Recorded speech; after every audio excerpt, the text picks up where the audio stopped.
Assalamualaikum warahmatullahi wabarakatuh. Pada kesempatan ini kita akan mempelajari tentang elektronika dasar, pengantar elektronika dasar, yaitu cabang, simpul, dan loop. Nah, kita ke definisi dulu. Cabang, ya, pengertiannya itu suatu komponen atau elemen yang memiliki dua pin atau lebih, ya, atau orang bisa nyebut sebagai terminal, ya. Pin atau terminal sama saja. Kemudian simpul itu titik penghubung antara dua atau lebih cabang, ya. Baik, yang ketiga loop. Loop itu adalah suatu rangkaian tertutup. Supaya lebih jelas, kita akan ambil satu contoh dari cabang misalnya. Cabang itu adalah suatu komponen yang memiliki dua pin, ya, atau terminal. Maka banyak sekali, ya, contoh-contoh dari cabang ini, misalkan baterai ini, ya. Baterai ini ada dua terminal positif negatif, ya, atau dua pin. Selain baterai juga ada resistor. Resistor ini kaki satu atau terminal satu, ini kaki dua atau terminal dua atau pin dua, ya. Kalau resistor dia bukan polarisasi, maka tidak ada positif negatifnya. Dioda juga itu, ya. Ada ini positif, ini negatif. Intinya ada dua pin di sini, ya. Ini pin 1 misalkan, ini pin 2. Nah, itu contoh dari cabang. Selain itu ada sumber tegangan, ya, VDC, ada VAC, dan masih banyak lagi contoh-contoh dari cabang. Berikutnya kita ke simpul. Tadi simpul itu adalah, ya, titik penghubung antara dua atau lebih cabang. Kita lihat di contoh. Nah, ini ada dua cabang, ya. Perhatikan, ini R1 dan R2, ya, dihubungkan satu dengan yang lain. Maka perhatikan titik penghubung, ya. Ini kata kunci dari simpul. Maka ini dan ini bertemu, ya. Begitu juga dengan pin bawah bertemu dengan pin bawah. Maka saya bisa buat seperti ini biar lebih mudah memahami simpul, ya. Ya, bisa begini, ya. Ini saya buat simpul seperti ini. Nah, ini simpul, ya. Nah, ini saya sebut sebagai simpul A. Ini sebagai simpul B. Ini tadi R1, ini R2. Nah, jadi kalian ketika ingin lebih memahami simpul, buatlah rangkaian seperti ini, ya. Biar menghilangkan tanda-tanda ini, ya, 90 derajatnya akan membingungkan. Maka kalau seperti ini maka ada dua simpul, simpul A dan simpul B. Baik, kita coba yang berikutnya. Nah, ini lebih kompleks lagi. Oke, sebelum kita memutuskan mana yang merupakan simpul, saya akan gambar seperti sebelumnya, ya. Maka saya punya, ya, R ini, terus kemudian di sini ada R2, ini R1. Maka supaya memudahkan memahami simpul, saya akan tarik garis seperti ini. Nah, jadi ada satu simpul di situ, ya, yaitu simpul ini, ya. Nah, maka ini saya bisa menyebutkan sebagai simpul A, ya.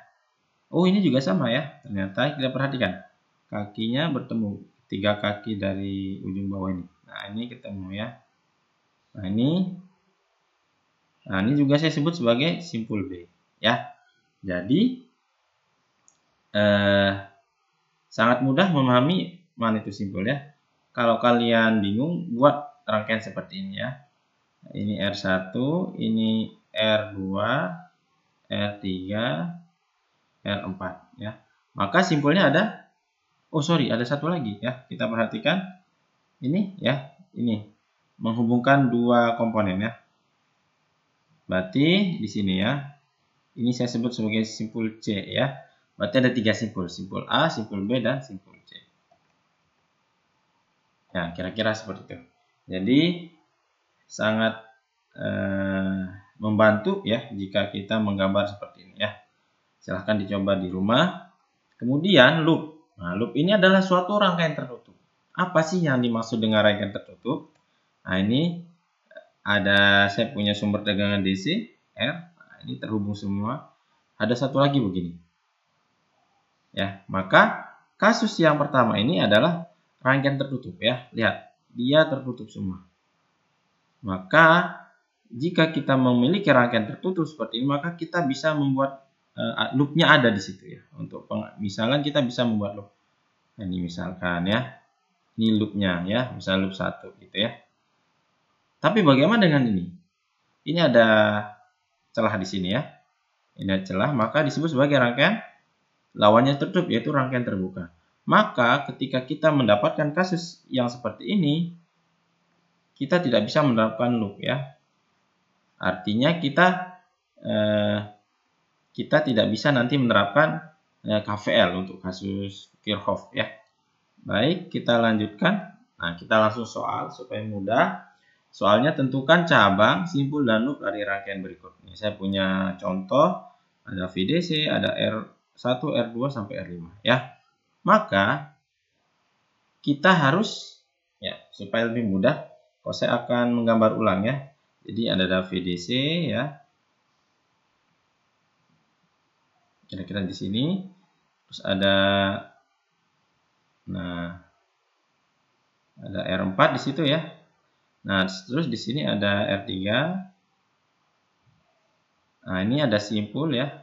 Menemukan antara R1 dan R2. Ya, perhatikan ya. Nah, ini R3 ya. Terus di sini ternyata ada nih. Ada R5. Nah, kita tulis saja begini. R5. Ini R2, ini R1. Maka dari sini perhatikan ini ke minus VDC. Nah, berarti ini juga simpul ya. Ada berapa simpul? Dari sini dulu mungkin simpul A ya, terus kita ke sini simpul B. Terus ini ada satu lagi simpul C dan simpul D. Jadi ada 4 simpul ya. Maka 4 simpul, cabangnya udah pasti ya. Tinggal kita sebut ulang VDC R4, R1 sampai R5 sorry ya. Nah, ini simpul yang saya sampaikan tadi ya, ada 4 ya. A, B, C, dan D. Bagaimana dengan loop? Nah, loop kita lihat ini tertutup ya, tidak ada yang terbuka, maka ini saya bisa menyatakan sebagai loop 1. Ini juga tertutup, maka saya bisa menyebut sebagai loop 2. Ini juga tertutup. Maka saya bisa menyatakan sebagai loop 3. Jadi ada 3 loop di sini. Ya, gampang ya. Nah, ya sekian. Semoga bermanfaat. Assalamualaikum warahmatullahi wabarakatuh.